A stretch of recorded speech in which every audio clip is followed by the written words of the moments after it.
I'm joined today by a good friend, DJ Scott, and we will be discussing NFL season awards going into it. We'll get into a little bit of, team discussion and how we think the divisions will shake out. But for the most part, we're going to discuss our predictions and favorite picks for the NFL awards. Yeah, So, it should be DJ, fun. how are Thanks, you Jake. doing? Yeah. Yeah, pretty good. Thanks for having me on. It's a little rough time for the sports world right now, considering only baseball and the Women's World Cup seem to be going on. So it's good to hop on here, get the NFL juices flowing, make some picks. Hopefully they become right. Maybe we'll bet on them. Yeah, for sure. We'll keep track of all our picks. So we'll see what comes to fruition or not. So, all right. So let's start with the biggest award. Let's start with NFL MVP. And all of the odds that I'm going to mention are from FanDuel. Um, the front runners, the top three, all have the same odds, plus 700. That would be Patrick Mahomes, Josh Allen, and Joe Burrow. So for me, of that group, if you wanted to bet on a favorite, and spoiler, all I have here are quarterbacks because we haven't seen a non quarterback win the award in quite some time. So I think that's the smart move. And among these top guys, I would go with Mahomes. I just would bet on the Chiefs having the most success of this group. That's really what it comes down to, honestly. At the end of the year, it's the quarterback on the best team. We have a Chiefs Bengals Week 17 matchup in Arrowhead, so if that becomes a deciding factor, that I think would go in Mahomes' favor. And then just one other smaller thing, he's got a huge, like, not that Mahomes didn't already have a bunch of hype, but coming off of Quarterback, the Netflix series, like there's going to be a huge push for Mahomes love, I think. So It's interesting that you mentioned the Chiefs Bengals matchup in Week 17. There are 18 weeks now, right? But you could say that the Chiefs or Bengals could explode and maybe have nothing to play for at that point. You already have seeding locked up at that point. And I do agree with you, Burrow and Mahomes definitely over Allen. I actually don't know why Josh Allen is plus 700. And I could be wrong at the end of the year. I just think performance from these three quarterbacks, I think two of them have gone up and Josh Allen has gone down. So plus 700 for me. I'm looking at other odds right here. There's actually a couple sports books with Burrow as the favorite, but mm, FanDuel makes it even with all those plus 700s. I think that's to honestly kind of have people buy in more to all three of them instead of one specific guy. So it's good smart by FanDuel, but if you're going to take one guy, you've got to take Patrick Mahomes. Most confident quarterback I've ever seen, wants to play when they're up 40 in the fourth quarter and he's got a bum ankle. I yeah. was in Arizona and it was a nightmare. So I'll take him. I'll take him as well. I think that's a great pick. Yeah, I mean, I think for the foreseeable future, like a Mahomes MVP bet early in the offseason and a Chiefs Super Bowl bet is going to have some good value, like at some point late in the season. I'm not sure how FanDuel is really with letting you like cash out and all that and like the long term futures, but there's going to be a point where Mahomes is like plus 250 or 300 or something like that. So it's going to go down from here. That's all why I say that. Those aren't as fun though. I mean, because it's like all the favorites. I brought up a couple longer odds, I guess. I mean, I have one guy that's um beyond 16 to 1 and then a group of four guys that are, 12 to 16 to 1. So Mhm. the shortest odds of the other guys I like, I think Herbert might be in between that group of three and this guy. I'm not really counting Herbert. I don't see them, overtaking the Chiefs even in the division or the conference. So I'm not really looking at him. You got Jalen Hurts at plus 1200. That's your guy, obviously. It will definitely have massive value, similar to the Chiefs Mahomes thing, but honestly, even more likely with the Eagles because of the weak conference. Like once the Eagles, if they get off and running, like he's going to have the momentum from that conference. And it's worth mentioning, it's kind of like a revenge arc scenario where he might have won the award had he not gotten hurt last year anyway. So I think plus 1200, he should be closer to that plus 700 group, in my opinion, now, than he is. I agree with you, and I definitely disagree with you just because I think Allen should be closer to Hurts, but I think you Mm, cannot separate those top two guys in Burrow and Mahomes. And Hurts will have another fantastic year. He's got the weapons around him, he's got the offensive line. But you're right, the schedule looks really interesting. There's a stretch, I think, of Dallas, Kansas City, Buffalo, San Fran, and then Dallas again. and that's in weeks 10 to 15. That's really where we're going to see, I think, Hurts either kind of come back down to earth. That's the 5 game stretch that might define his career up to this point. Because I think if people see that he can beat those opponents, especially back to back to back, then it'll enhance the Eagles, I guess.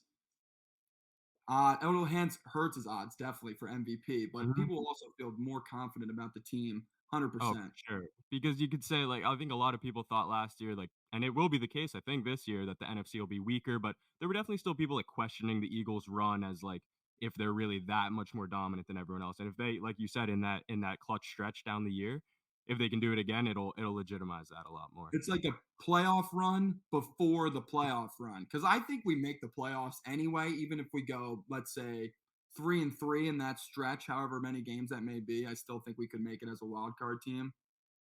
I'm putting a lot of thought to this. Sorry to get off MVP conversation, but if we're the 5 as the second best team in the NFC East, who do we play in the first round? Atlanta, Mm. New Orleans, Carolina. I'm like, so it's a long season. I think he has a worse chance to win MVP this year because they we thought we were going to lose everybody, and we have the same team with a better running backs and less money to the running backs. I think Howie knows what he's doing, and I think he thinks overall about the team. I The Chiefs do the same thing, but when you lose Tyreek Hill and still put up those numbers, Mahomes has got to be still a favorite over Hurts, even though great value at 1,200. I agree. Yeah. So yeah, again, I think maybe I would lean Mahomes overall, but if I'm looking for other guys with longer odds just to get a little bit more value, I'm gonna list some of the guys that I'm not gonna pick of that group, but that kind of came across my mind. So we got Trevor Lawrence at plus 1600. I know he's like kind of a hot pick for a bunch of people. The Jags are obviously in a pretty bad division, so they should have a decent record. I don't That see that could hurt happening him. this year. Hmm? It could hurt him with the easy division, honestly. But Yeah, I in the just con- don't think it's that's that very much of true. a big deal.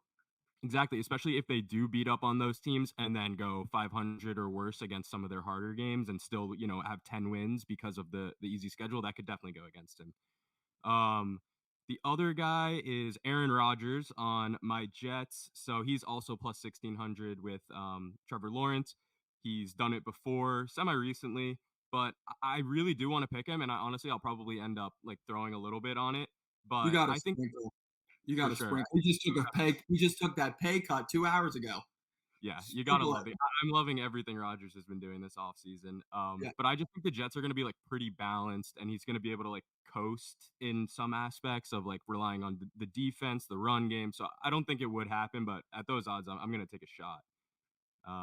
And then the when I last was one, this look- was when I was looking at your picks, Rodgers was actually the most intriguing to me because he has worse odds than Hurts, Jackson, and same as Trevor Lawrence. And if they're good with the schedule and the division, people are going to immediately look to the quarterback spot. Like Salah's a great coach, but he's defensive minded, and no defensive player is winning the award. So if he leads them to exactly. 13 wins, why not? Exactly. And he's got a little bit going of the kind of anti-Hurts schedule argument that you made because they have such a tougher part of their schedule early in the year. So if Yeah, they come out of the I think the first 6 weeks they play you're right. Bills, 6 or 7. Cowboys, Yeah. Eagles, so and then their bye week is 7. So if they're going into the bye week 4-2 or 5-1 and then they hit the Texans, Falcons and they can keep it going and get to like you said 13 wins, like it's a real shot for sure. I think Um people overlook that Rodgers was so good for so long, and I think he had a bad 18 games, maybe, and now he looks like he's with the Packers when they were 2010. Like it's literally their team. Like AJ Hawk type linebackers, Clay Matthews, BJ Raji, Quinnen Williams, like Charles Woodson, Sauce Gardner. Like the comparisons are there. And mhm. I hope he does well. I'm a big Rodgers guy. So you should be very happy he went to the Jets. But Oh, for he's like, sure. I just think he's got the dog in him. Yeah. And I don't No, think a I lot of people are completely ready. agree. And especially, like, when the other option is, like, some people, even after it happened on, like, New York sports radio or, like, we should have got Derek Carr. He'll be here longer. Like that is completely not the route to go. Like if you think you have a chance at a Super Bowl, like settling for that mediocre guy that could get it done, like give me Rodgers. And then the big worry was, in a lot of like people's mind, was you're only going to get him for 1 year. He's come out, he hasn't like officially agreed to it, but he said like only staying 1 year would be a disservice to the Jets. So I'm assuming he's at least 2 or 3 years here. So I think yeah, at least definitely happy 2. about I the think move. you're right. Yeah. And then before I get to this guy that I is going to be my pick for like my favorite, again, Mahomes, it's tough to bet against him, but this would be my pick. Before I get to that, the one like longer shot I had was Russell Wilson at plus 4,000. Um, it's the whole thing, obviously, that he doesn't even have like a vote for MVP. But after how bad last year went, and if Sean Payton can come in and turn it around, meaning like they would have to be vying for like the top, like the bye in the AFC, like they would have to be that good for this to happen, in my opinion. But if that happens, I mean, I think it'd be a nice story where everyone's like, oh, he's never even gotten a vote, and now he's leading the best team in the NFL. Like it's a chance. I don't know. I mean, that would be like a smaller unit just to see if they're good or not. Um, The yeah. tough thing with deeper odds in it's just the AFC conference Hmm. because the 3 guys who are favorited are all in the AFC, and one of them's gonna be the number 1 seed, and it's just tough. If a long shot that you have to look at has to be in the NFC, I actually like Jared Goff as a little bit of a long shot, Mm, just because they could make noise with an easier division, winning it for the first time in a while. They would have to be the one again. And we know Sam Darnold and Brock Purdy aren't winning the MVP because of the team around him. But Goff's been that guy before in Los Angeles. Now he has a set up coaching staff. I don't know what his odds are exactly, but I think he would be a decent pick. Just the NFC's conference. I think besides those top 3 guys, it's not even worth putting it on an AFC guy because those 3 are so good. yeah, no, I hear you. That's definitely an argument for an NFC guy potentially. And then I guess I'll push back on that a little bit. This is the guy that I think at past the plus 700 guys, I would go with Lamar. Honestly, I think that's a really good choice. Um, Contract, Obviously, right? proving the contract that he's worthy for it. Obviously, new OC, um, which and a part of it that I wrote down is that really kind of any increase in recognition for his passing game, if this Georgia coordinator can like bring that out of him, is gonna boost up the narrative a lot because I think a lot of it is, yeah, he can run and whatever, but when it comes time for the playoffs, which this is not a playoff award, obviously, but people can kind of figure him out a little bit. So if he can show that like going into the playoffs, he's developed a little more as a passer, I think he could do it again. And obviously, again, meaning he's already done it. So he's obviously got the talent. I think it's not a bad pick. Ravens have added a bunch of guys on offense. They're always good on defense. Like they're just in the mix. So if they can That's like got to jump be the the Bengals, key is the yeah. receivers having one of them's got to have over 1,000 yards because I don't know the last time that's happened in Baltimore, Hmm. and that could be on Lamar, but now it's really, really no excuse. You have Andrews, who's a tight end, obviously, but he's his favorite target. But then Dobbin should be fully healthy, and then Bateman, Zay Flowers, and OBJ, something's got to give there. That's enough guys. You have a decent offensive line. The coordinator you mentioned from Georgia, I think also is very big. You want to go out and get guys that know how to win. And if it's against college, I mean, half the defenses in the NFL are like terrible. So he's got to Hmm. make some noise with the weapons he's got. I agree. For sure. Just a little update on the Jared Goff is at plus 2,500. Wow. So I mean that's where I kind of I thought it was gonna be like 3,000 plus 3,000 I 35. mean, just like Russ is plus 4,000. I don't Uh, know. That's because I like skimmed over that's the group of Justin Fields, Goff, Geno, Jordan Love, Derek Carr, all NFC guys above Russell Wilson. I don't know. There's a world in my mind where Sean Payton comes mhm. in and is a top 5 coach in the NFL. We'll talk about that in the Coach of the Year award, and like they make a huge jump, and especially by comparison of last year, I could see it happening over like those middling NFC guys, but we'll see. Okay, so just to sum that up, I think I would go with Mahomes right now, grab the value. Maybe you can cash out later, or by that Bengals matchup week 17, he's a pretty clear front runner if he wins that game. And if you're looking beyond that, I like Rodgers and Lamar as kind of longer shots. I agree with you. I think if I was someone right now, I'd probably go unit on Mahomes, unit on Burrow, and then sprinkle on Rodgers. I think those would be my three picks. Yeah, and that's the fun part about doing this now is you're getting pretty good odds on everyone, so you have enough value to take like 3 or 4 guys that you like.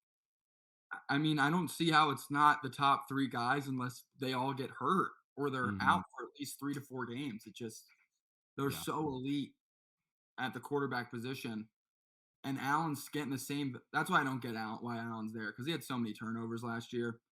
And Burrow and Mahomes rarely throw picks, and Allen was a pick machine. So I yeah, like Mahomes and Burrow. Definitely the front runners, yeah, as the odds say. yeah, for sure. All right, so the next one we're gonna look at is AP NFL Offensive Player of the Year. This one to me was a little bit of fun because the shortest odds are Jamar Chase at plus 1100. That's So big. that's pretty. Yeah, like you get a lot more picks at this one with Mhm. some really good odds. So Jamar's plus 1100, and then after that, I believe it's McCaffrey and Justin Jefferson at plus 1400. Um, so I had a note on Justin Jefferson. He obviously won the award last year. I just looked into it. No player has gone back to back in this award since Marshall Faulk three-peated from 1999 to 2001. So it's a little interesting. I mean, I feel that way. It's similar to a mindset I have when it comes to like fantasy football, where it's like I just have doubts about the RB1 or overall player number one, like finishing as it again, which would sway me in a conversation about like picking Jonathan Taylor over McCaffrey last year. I would pick McCaffrey just because I don't think Taylor's going to do it again. I don't know if Mhm. that's like the right mindset, but in the past 30 years, history has shown like it's not very likely that this guy's going to win this award again. I mean, Falk was on the greatest show on turf. I mean, I think Jefferson obviously is going to probably have Hall of Fame numbers again this year. Um, but I also think that the Vikings might be worse as a team. And I know this the player award usually doesn't look at any aspect of the team. Like you could get a guy on the Texans who rushes for 2,500 yards. They're probably giving him the award. Like kind of like Mhm. Chris Johnson Titans a little bit. I think he won it, and they were terrible. But I those odds, you're right.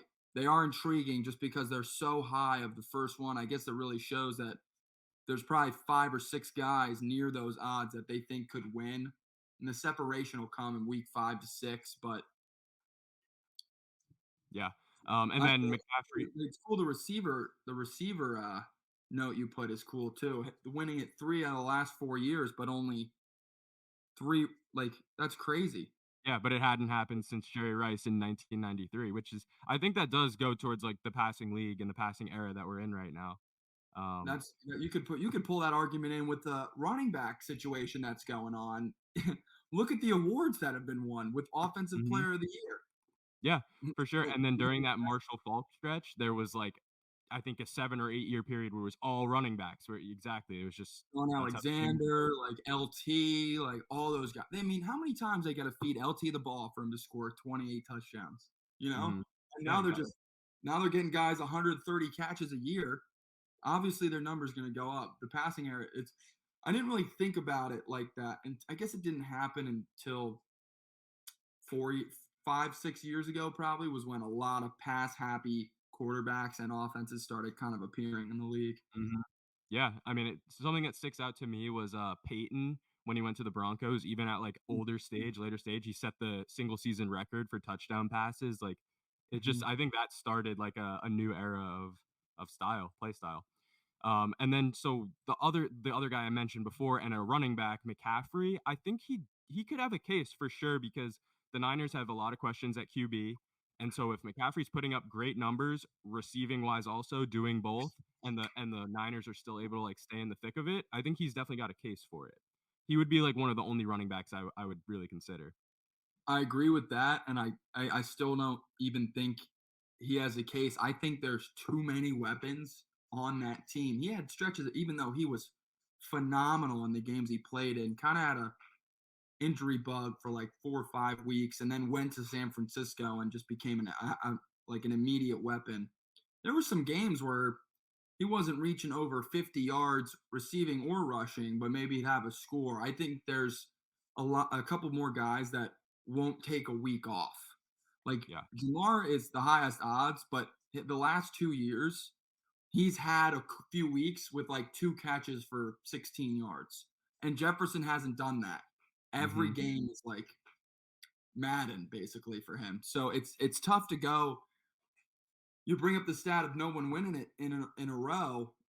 Yet out of those three guys, I think Jefferson might be my favorite, just considering what I see around Jefferson. No Dalvin Cook now. Madison's pretty good, but Kirk Cousins and then Joey B and the Niners have the best roster in the NFL.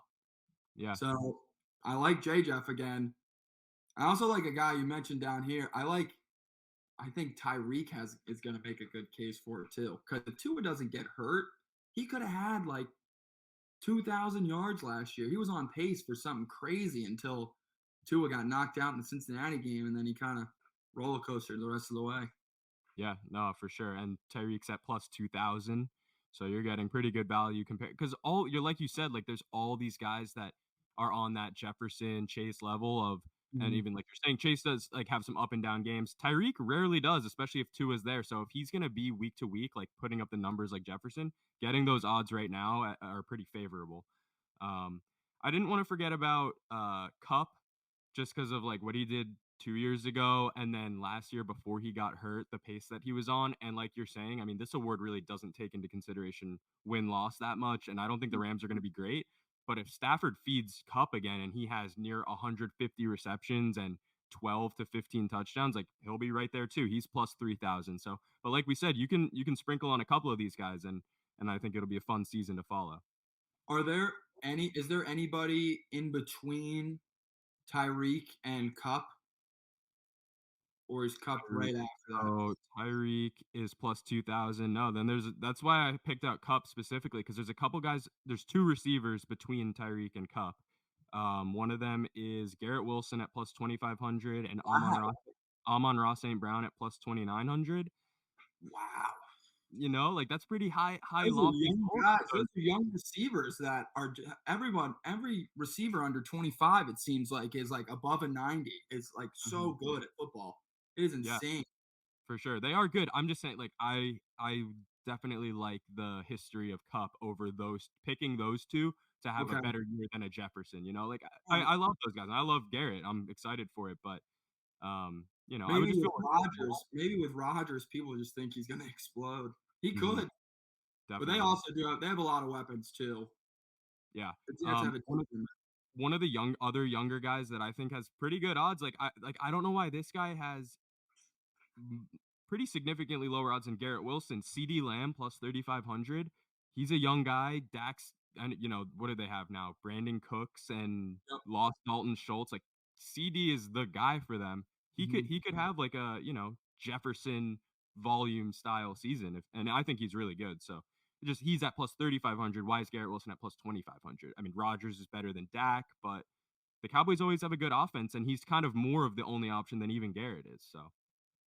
I think maybe the loss of Kellen Moore could put into Mhm. play. It's Dak's first year without him. I'm obviously biased being from Philly. I don't like anything involved with a star. I would probably not flush the toilet if I took a dump in Cowboy Stadium, like that type of Mhm. hatred. But I know he's good. I agree with all of what you said. They lose Zeke, they lose Schultz, they got Cooks, but Dak's. I think it's all on Dak at that point. He's got to be able Mhm. to find this guy because he's Yeah. really, really good. I agree with you though. Like I would still even I don't want to let this back to back stat like get in my mind too much. I would still pick Jefferson over this tier of like the Garrett Mhm. Wilson, Amon Ra, CD Cup. I just don't know why Amon Ra and Garrett Wilson like you're getting I think good value in Cup and CD. Um, but yeah, I And think veterans, they're veterans. Yeah, it's Mhm. almost like they think the young stud is going to win this award every year. It kind of has. It kind of has been like that Yeah. with Thomas in 19. He was probably like 25, and then Cup was like next up, and then Jefferson's next up. Like who's next up this year Mhm. in the wide receiver group? It almost seems like they expect another guy to kind of fly out of nowhere with those Yeah. guys having those odds.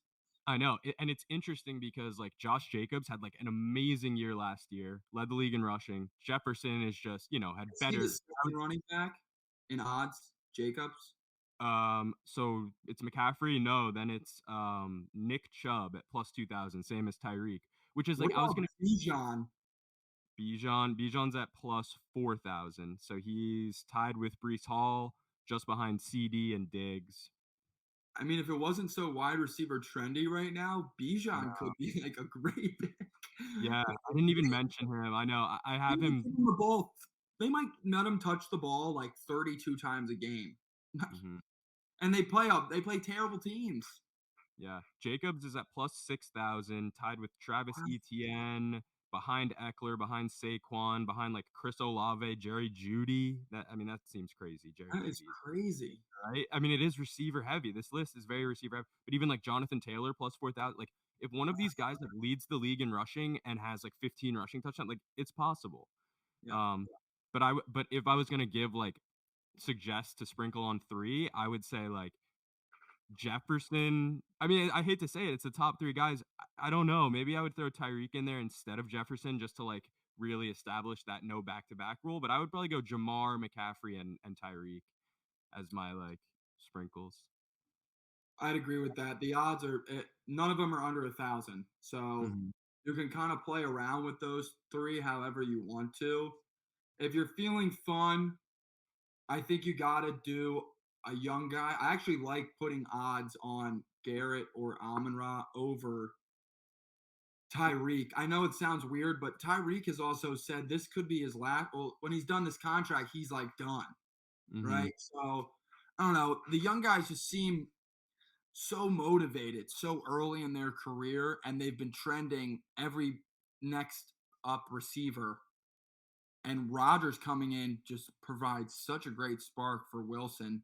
Wilson could Yeah, have like 14 touchdowns this year, yeah, definitely. maybe. And like I know Tyreek's that's got making your ears like, turn to I honey. know I'm trying not to get too excited about this season, and you're not helping with it. But yeah, like Tyreek Scott Waddle, who's another one of those like young up and coming receivers. Like if he's putting up big numbers, you probably won't win the award. Like I think part of it is like Jefferson putting up those numbers last year, and then like Thielen has like 750 yards or something like Mhm. that. So And uh, Amon Ra was probably going to be the leading reception getter until he got hurt. Like he mhm, was 10, 11 catches a game. He was on my yeah, fantasy team. This guy was a stud. He was great.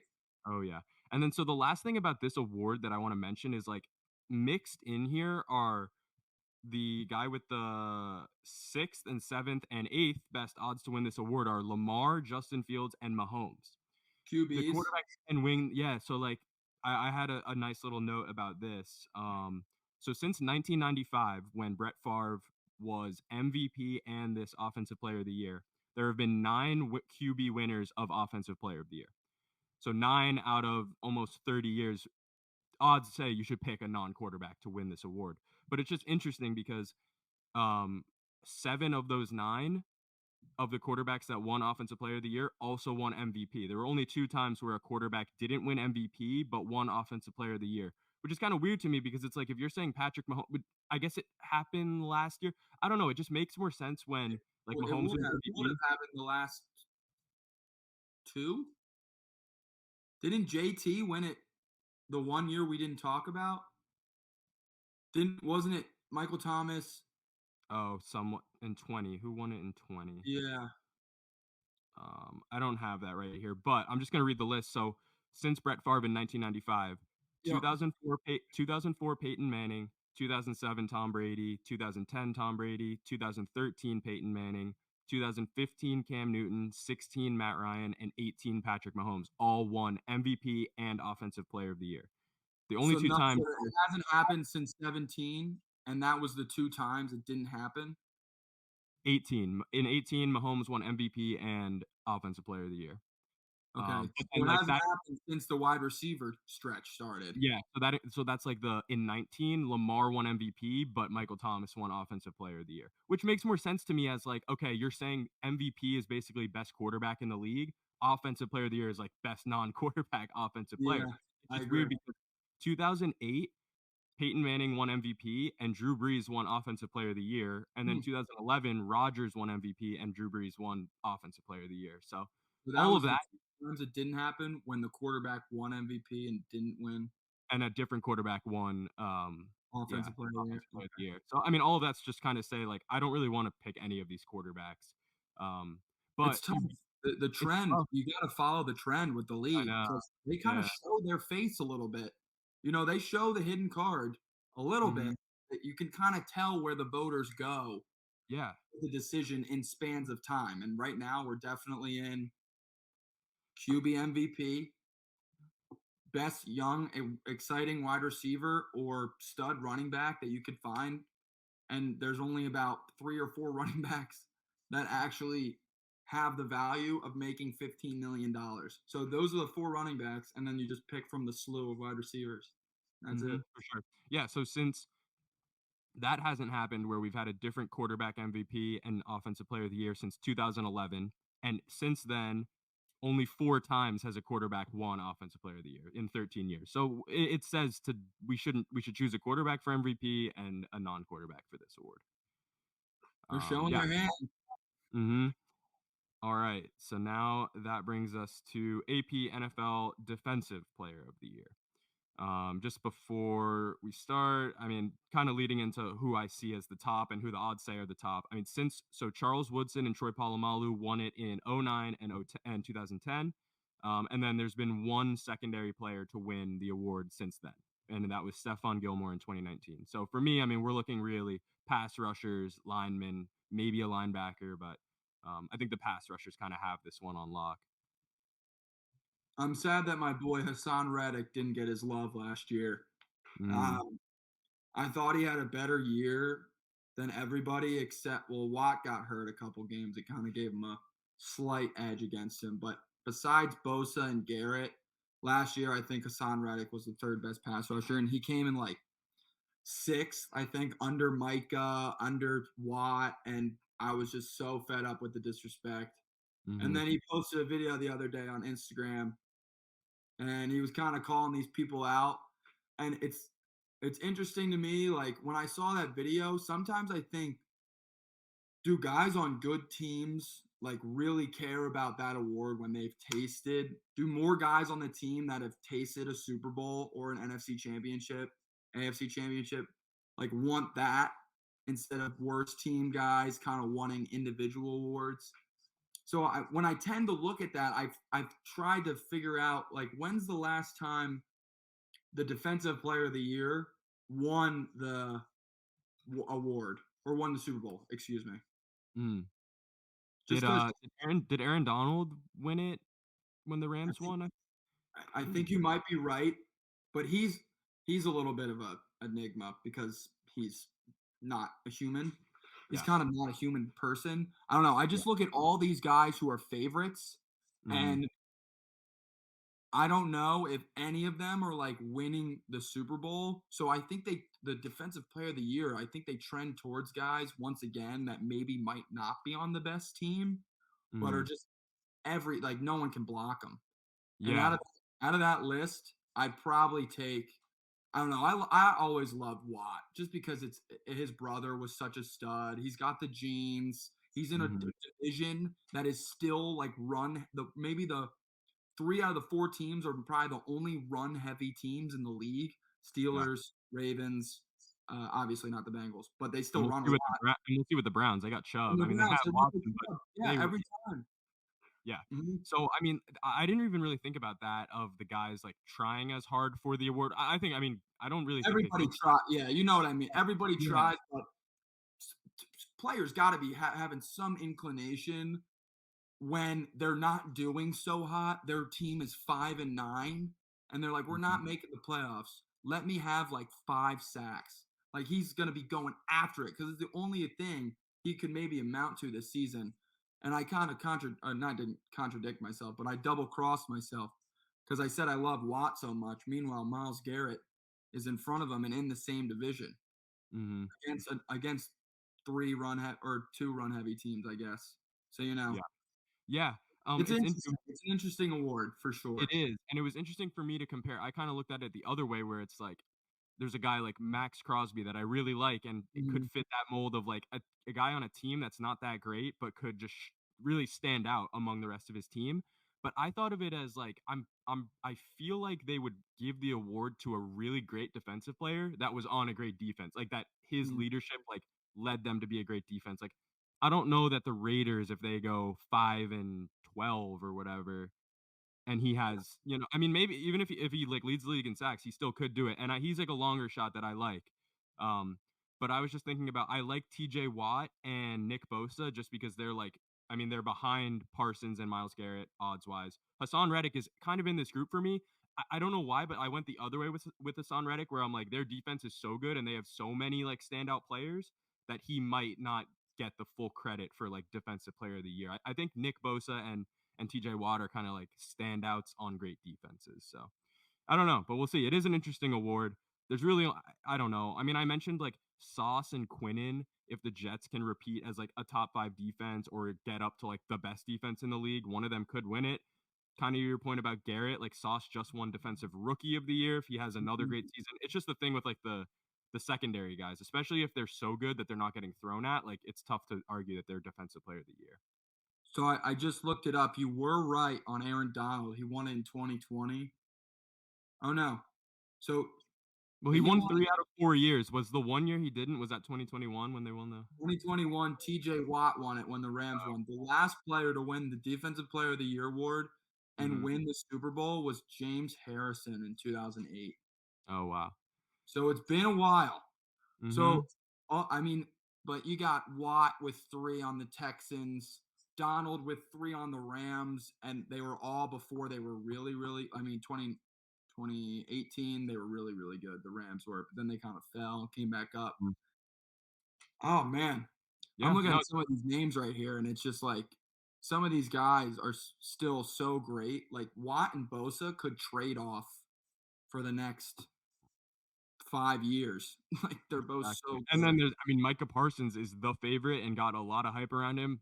Mm. I feel like you're avoiding him because of the image on the helmet, but to me, it's like I just in an award like this where it could be like any great player on a great defense, I don't want to take the plus 650. There's better odds that he's going to win Defensive Player of the Year than Mahomes is going to win MVP. Like, no, Right, that's I'm out on crazy. those odds, right? Yeah, that's crazy. Yeah. So Maybe and then but how is there less like, I don't know. I don't make the odds. I don't know how to make odds, but there's less competition for Mahomes to win MVP than they're saying Parsons has to win Defensive Player of the which is Year. not true. There's like by the end of the season, there's like four quarterbacks that can win it. The four quarterbacks on the two best teams in each conference, basically. Like Mhm. Defensive Player of the Year, like you said, JJ Watt, the Texans weren't ever like amazing or very good or so that's why I like the Max Crosby pick. If you can like lead the league in sacks, he was a beast. I mean, there was one episode of the quarterback series where him and Mahomes are going at it. Like I kind That of was like him a great. lot. That was And then great. Aaron Donald, I thought was worth like a mention. He's at plus 2,000 because he's just like you said, not really human. He's kind of just a defensive machine. So yeah, I mean, I think my pick would be T.J. Watt, and then some sprinkles on like Sauce, Quinnen, and Max Crosby would be.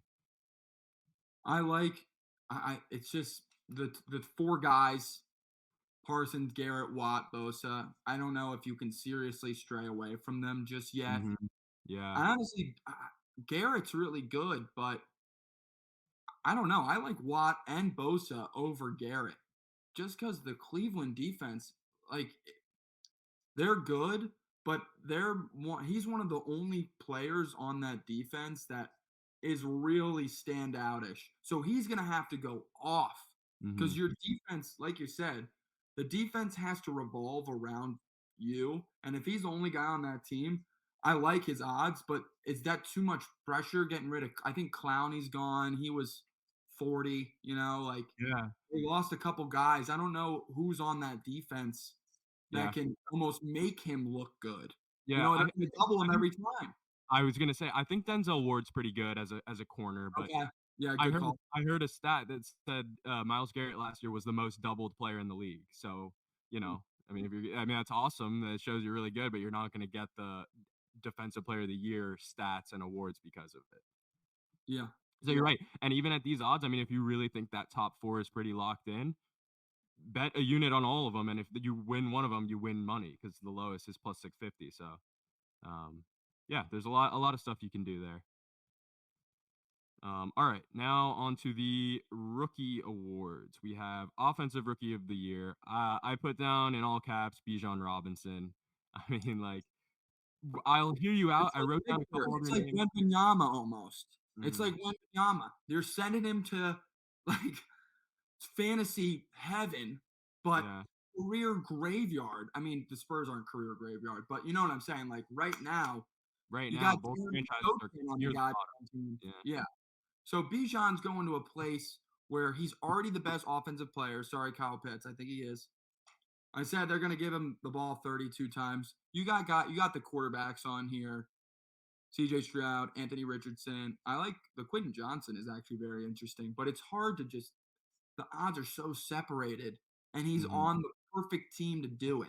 I Like know they were Garrett so Goff run heavy. was the perfect team to do it last year. You know, Hmm like really good team, but I guess the Falcons aren't really good. You know what I mean? Yeah, Garrett's gonna have a similar usage pace as Bijan is, and Bijan can run and catch the ball.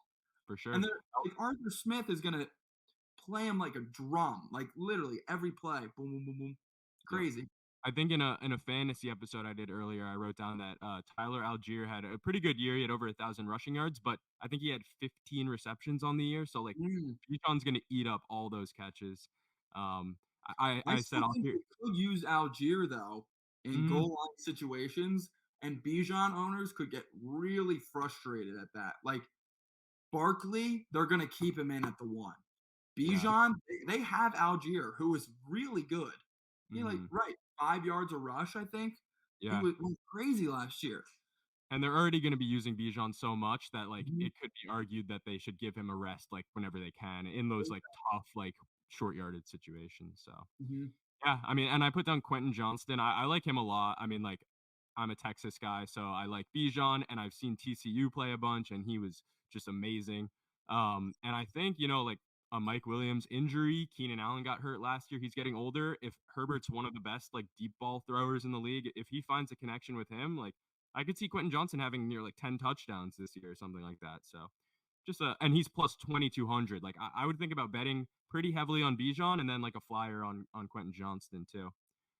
I don't know. I think I'm just like not that inspired by any of these quarterbacks. I don't Me know. I'm neither. not. Like I don't know. I saw something on ESPN today. This guy was like, "It won't happen, but I don't know if any of these rookie QBs should even start week one." He was like, "Why?" He was like, "Let them see one game, like just watch it, not film, like real time, one game. And if it's terrible, then you throw them in." I mean, these teams that have them, it's There's like unfortunate that they're all in the same division. You know, yeah. like the Colts and the Texans, if they weren't in the same division, I think they would sit both of them Uh first huh. week. But they're in the same division. They know that this team that they can all make the playoffs because their division is so bad. And same with Bryce Young and the Panthers. Like he Yeah. knows that that division isn't as molded into the league yet. So if he starts week one, he's almost like get used to it instead of like, hmm oh, we're good. Let Yeah. me see it. Let me see you watch a game and then go. I I just agree with your original point though. Like I think there's so much more to be lost than gained from starting them right away. Like if Bryce Young, especially with like the size and the speed of defensive players, like if he has like some pretty bad outings to start, it could mess him up a little bit. So I don't know. You're right. Like I see at least Richardson, but maybe multiple of them. Maybe not Stroud. I don't know. He seems pretty solid, and they're going to start him all year. But I could see a bunch of them like not playing every game this year, mm, which would lead they're Bijan. out of it too. Like Yeah, bad right. teams, they're gonna be out of it. Exactly. Yeah. So I think Bijan's a pretty like that's the biggest lock of any of these awards on the board for me, which makes sense. Agreed. He's the shortest odds favorite at plus 300. So Mhm. yeah. All right. So defensive rookie of the year. I mean, this one like I don't know, kind of a little bit more random. I mean, Will Anderson is nearly a Bijan favorite for the defensive award. He's plus 400. I don't know. I mean, he's pretty good, I guess. This one, I mean, defensive rookie of the year, even less so than defensive player of the year. The record and the team doesn't matter at all. So it's just who has good stats. I don't know. I just had an interesting thought, and I think it's going to be my pick, Devin Witherspoon at plus 1,000, which is kind of funny because I just saw he's the last player from the draft class to have not signed with his team yet. So we'll see. But I just thought like across from Woolen, who had a really good year last year, maybe he'll get some more like action his way, and we'll be able to like put up some stats that.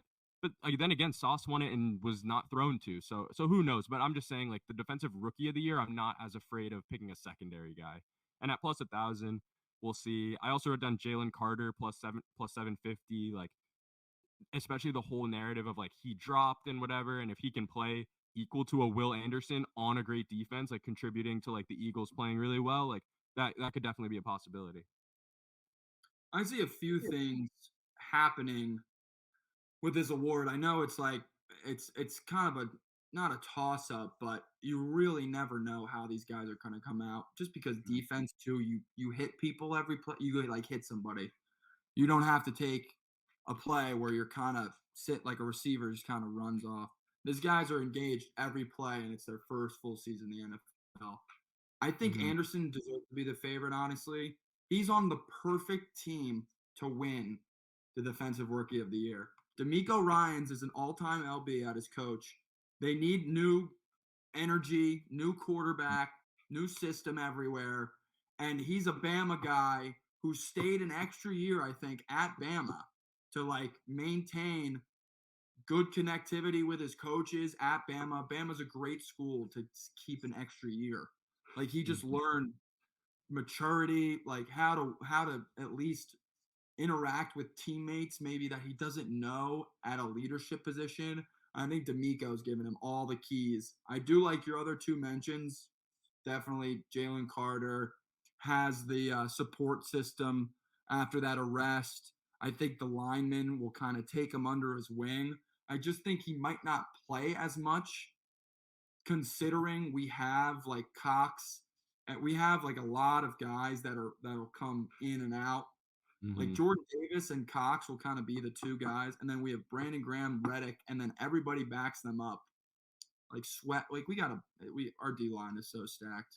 The D and O line is absolutely insane, and it's. I'm sorry, I'm getting a little off topic, but Jalen Carter definitely should be second. And Witherspoon, you make great points across from Woolen needs the action.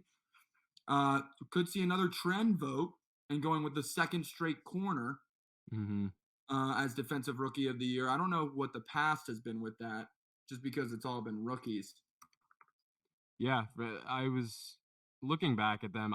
That's kind of an award that I don't really remember too much. The other one, Mm-hmm. now that I'm looking at it a little more, is another corner that's just behind Witherspoon at plus 1,100. Christian Gonzalez on the Pats. Belichick, Ooh, obviously, great defensive coach. Like, I mean, not the same award exactly, but Stephon Gilmore on the Pats was the last secondary player since that Palomalu one to win Defensive Player of the Year. So, I don't know. I mean, maybe he fits into the Pats D and has a great year. So, but I think Will Anderson, the more you're talking about it, the more I'm thinking like, yeah, like they're gonna feature him and make him stand out, and he they'll was the make him highest a leader player. right away. Like they'll make Mhm. Stroud and Anderson. They'll be like, "It's your team. We're keeping Yeah. you for 15 years. Do what you want. Like, see how many Super Bowls you can win together." Like they're setting themselves up pretty well for a franchise that has tried to do that and failed pretty miserably. They got close with Watt and Watson. Hmm. Let's see if they can get it farther with Anderson and Stroud. Yeah. All right. So now we're gonna do the last one that we'll talk about. That's AP Coach of the Year. So some notes on this. I have the favorite is Dan Campbell at plus 1,000. Again, we've talked about this a little bit, but the Lions have definitely a bunch of hype, a wide open NFC conference.